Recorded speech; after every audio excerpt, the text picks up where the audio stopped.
उत्तर प्रदेश में हाथरस के मामले पर राजनीति भी गर्म हो रही है। विपक्ष सवाल कर रहा है, एक के बाद एक पार्टियां रिएक्शन कर रही है। हमारे साथ में उदयवीर सिंह हैं, समाजवादी पार्टी के नेता। ये बताइए, जिस तरीके से आप लोगों ने बात कही, कल राहुल गांधी भी गए थे, वो कह रहे मुआवजा कब मिला है, प्रशासन कह रहा है कि हमने सभी घायलों का इलाज किया है। आपको क्या लग रहा है इस पे? किसी मृतक की परिवार को मुआवजा 2 लाख रुपए ठीक है?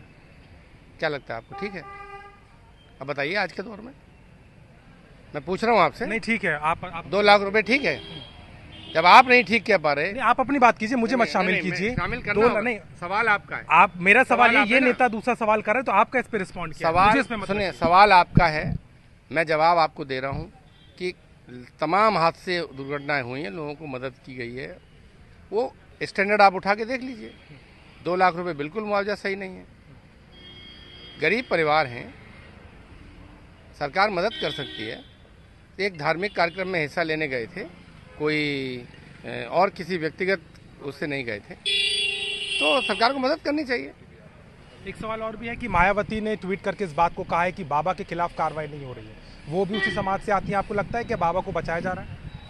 मुझे ये लगता है कि सरकार अपने को बचा रही है।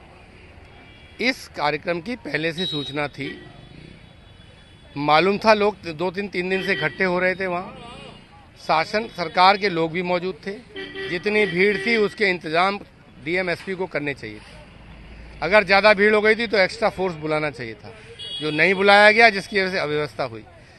मुख्यमंत्री योगी जी की दिक्कत यह है कि अगर कोई अधिकारी दोषी हो गया तो उन्हें लगता है कि वो दोषी हो गए। उन प्रशासन के लोगों को वो अपना हिस्सा मानते हैं, इसलिए वो लगातार इसमें राजनीतिक रंग दे रहे हैं, राजनीतिक चरितार्थ ढूंढ रहे हैं। और ये जांच हाथरस और आगरा में नहीं हो रही, एडीजी आगरा के यहाँ से जान नहीं हुई, ये जांच लखनऊ के पंचम तल में हो रही है। और पंचम तल के अधिकारी एक दूसरे के खिलाफ खेल रहे हैं। पुराने प्रमुख सचिव गृह, जिनको चुनाव आयोग के चलते हटना पड़ा, वो वापिस आना चाहते हैं।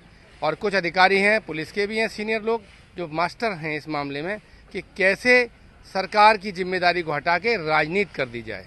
इसलिए लगातार वहाँ धर्म विशेष के लोगों की को ढूंढा जा रहा है। वो नहीं मिल पाए क्योंकि वो धार्मिक कार्यक्रम था, और तमाम तरह के लोग को इससे जाति और राजनीति से जोड़ा जा रहा है। लेकिन आप बाबा को क्या जिम्मेदार मानते हैं इस घटना के लिए? नहीं, मैं क्यों जिम्मेदार मानूंगा? जब आप पे कार्यक्रम की सूचना थी, बाबा वहाँ से चले गए, सरकार खुद जिम्मेदार नहीं मान रही। अगर सरकार मानती तो सरकार नामजद करती, नहीं किया ना। मीडिया मानना चाहता है जबरदस्ती, सरकार नहीं मान रही। कोई और किसी श्रद्धालु ने बाबा पे, मायावती भी वही कह रही है, उसमें मीडिया कहाँ गई? मायावती भी कह रहे हैं कि बाबा के खिलाफ कार्रवाई हो। मायावती जी ने ये कहा है कि धार्मिक लोग इस तरह के बाबाओं से दूर रहने की बात कही, और फिर वो मायावती जी का बयान है, वो जाने। मैं जो आपसे बात कह रहा हूँ कि पूरी व्यवस्था में इसलिए अव्यवस्था हुई है कि लोगों ने पर्याप्त प्रशासनिक इंतजाम नहीं रखा था। एक सवाल और है कि कपिल देव अग्रवाल एक बैठक करते हैं, वहाँ पर ये चर्चा होती है कांवड़ यात्रा की तैयारियों की, और वो कह रहे हैं कि जो दुकानें लगती है उसमें दूसरे समुदाय के लोग हिंदू के नाम पर दुकान का नाम ना रखें, सच्चाई से दुकान लगाएं। क्या कहेंगे? अभी जनता ने उत्तर प्रदेश में इन्हें आईना दिखाया है, लेकिन इनके पास फिर भी कोई काम की बात नहीं है।